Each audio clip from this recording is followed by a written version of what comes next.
Is your system execution path getting interrupted by the Window Library DLL?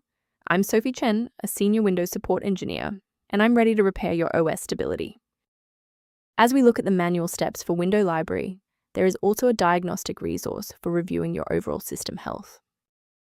This is the Window Library, a generic naming convention used by several non-standard porting layers, like early versions of emulation tools, to bridge UI windowing calls. Because it shares a name with OS concepts, it is a high-risk file for malware infection. If missing, the parent tool will fail to initialize its graphical window. Now that you have the context, let's move into the repair process with a fresh installation. Errors involving Window Library DLL typically indicate that the localized application logic files within your application are damaged, so reinstalling the specific software you are using that is throwing the error will refresh the local file tree and restore the module.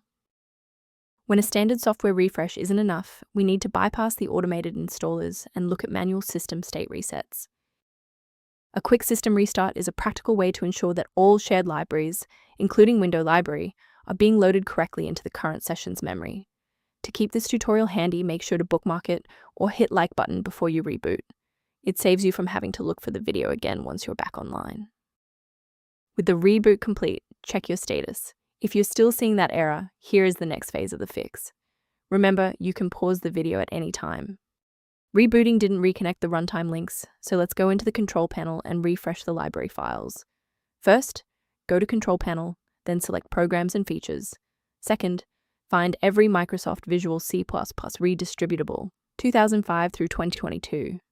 Third, right-click each and select Change, then select Repair. If that fails, download the latest all-in-one VC++ redistributable package from Microsoft's website.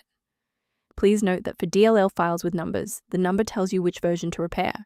For example, 120 equals 2013. A quick professional note on security. Sourcing components correctly is just as important as the fix itself. A quick safety warning: never download files like Window Library DLL from unofficial websites. These files are often outdated or bundled with malware that can compromise your personal data and system security. For a comprehensive approach to system health, I recommend incorporating a verified maintenance protocol into your routine. For structured configuration management, the optimization software referenced below includes Window Library-related documentation. To keep your workstation running with a reliable configuration and ensure Window Library remains stable, subscribe to our channel and like this video.